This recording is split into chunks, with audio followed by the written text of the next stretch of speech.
It takes $237,716.96 to defer Social Security until you're 70. Is it worth it?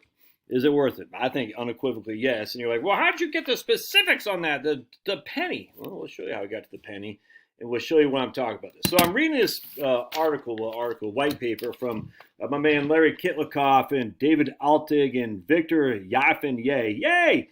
My man Kanye, is from 2022. The article is How Much Lifetime Social Security Benefits Are Americans Leaving on the Table? And I haven't finished the whole thing yet, but there's a couple of things that I found a little bit on this, but it got my brain flowing, and that's scary. When my brain starts flowing, look out below. Just got off the horn with a lady from South Africa. I love my side of the political equation. Funny, can laugh. Good sense of humor, is freedom oriented and just crushing, and you know who you are in Tejas, and you're just crushing, and I love what I do. I love the people I talk to. Our side of the equation can laugh. We don't have sticks so far up our butts that we can't see the freaking moon. We're just like, hey, that doesn't make any sense. It doesn't matter because my side can laugh. We just say stuff and we're like, I can't believe you said that. All right. Anyway, so Larry's thing is, he argues the median loss the value of household lifetime discretionary spending is $182,000 by taking Social Security early, what he thinks people do. And I said, yeah, but I disagree explicitly with how they get this number. Because he says, he goes, we assume that workers who retire prior to the age of 62 take Social Security at the age of 62. And we assume that workers who retire between the ages of 62 and 70 take Social Security when they retire. And just evidence, that's a big assumption to make. And so basically with those assumptions, he is assuming that people leave $182,000 of lifetime discretionary spending on the table. I agree with a lot of that. I just don't agree with that specific number because I don't think a lot of people actually take Social Security the minute they retire. In fact, so it made me think, like, what is the recent data from Social Security Administration when people file? And this is from the SSA. And you can see right there that 27% of the population of the new filers, I think it's in 2022. Yeah, 2022. 27% of the population of new filers in 2022 filed at 62. All right, but then we got 24% filed at 66 on top of 13% filed at 65.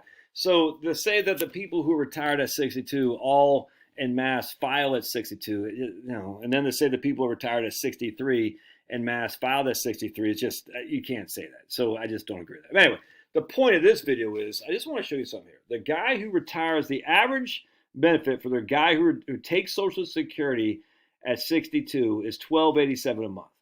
The guy who takes Social Security at 70 is $3,065 a month. So what I want to say is, let's say your benefit is $3,065 a month, and that's roughly $36,000 a year. All right, and we're going to say that's all you need to live on. And I've just talked to you right now. She's going to live all on Social Security. Why? Because her house is paid for. It's just so she's fine. You know what I'm saying? So we're going to say all you need is $3,065 a month. That's it. You can get it from your portfolio. You can get it from Social Security. You can get a combination of the two. So we're going to sit there and say, okay, how much would I need today to get to, as a present value, to get $3,065 a month, right? That way, when when I'm 70, I can get my Social Security to cover my entirety. In this case, if you're not going to pay any taxes, why? Because the $3,065 a month is all you're getting, and that's from Social Security. You have no tax. Hope this makes sense. So again, I'm 62 now. I need $3,065 a month, all right, to live on. I can take it from Social Security, which will pay me, forgot what I said. I think it was like $1,287, in which case I need to take the rest of my portfolio.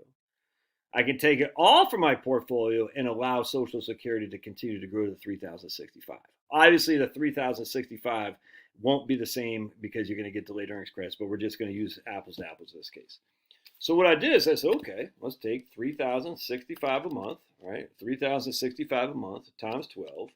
That's $36,780 a year we need.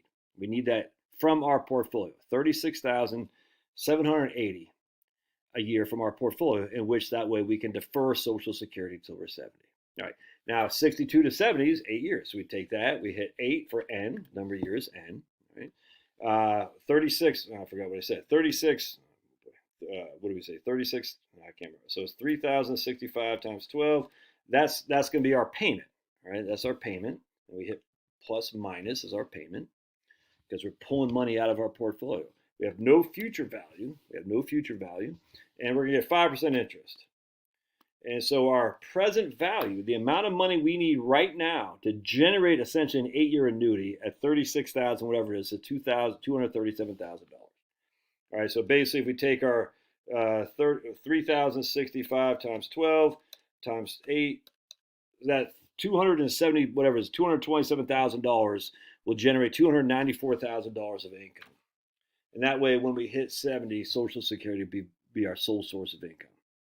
All right. Is that worth it? I think so. What's more risky, the stocks or Social Security? I unequivocally think stocks are. Or I don't care. The market's inherently more risky than Social Security. It just is, without question. Now, does that mean you should just go out there and annuitize everything until you're on the delayed earnings credits? No. Everyone's, look, man, it sucks not having liquidity. I'm not going to lie to you. But if you had $350,000 and you're like, I want to defer Social Security, it's going to cost me $227. I'm still left with $113,000 or whatever that is, $123,000, something like that. I would absolutely think about doing that. Again, I don't know your circumstance or situation, but in this case, we know for a fact that if someone is 70, someone needs $3,065 a month right now, and today they're going to get that through Social Security when they're 70. We're just assuming there's no cost living adjustments, no delayed earnings credits, nothing. What about health care? That's going to cost them basically $36,000 something a month, a year to live on. They need to generate that from someplace. If they got a 5% on their portfolio, they could put into whatever I said, $227,000. Not a bad idea.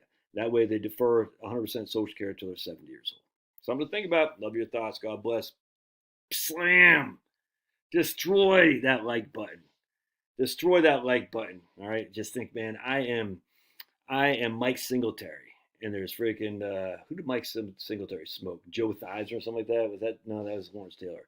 I'm Lawrence Taylor. And I'm rushing the freaking Joe Theismann. And I'm slamming that freaking like button like I was Lawrence Taylor.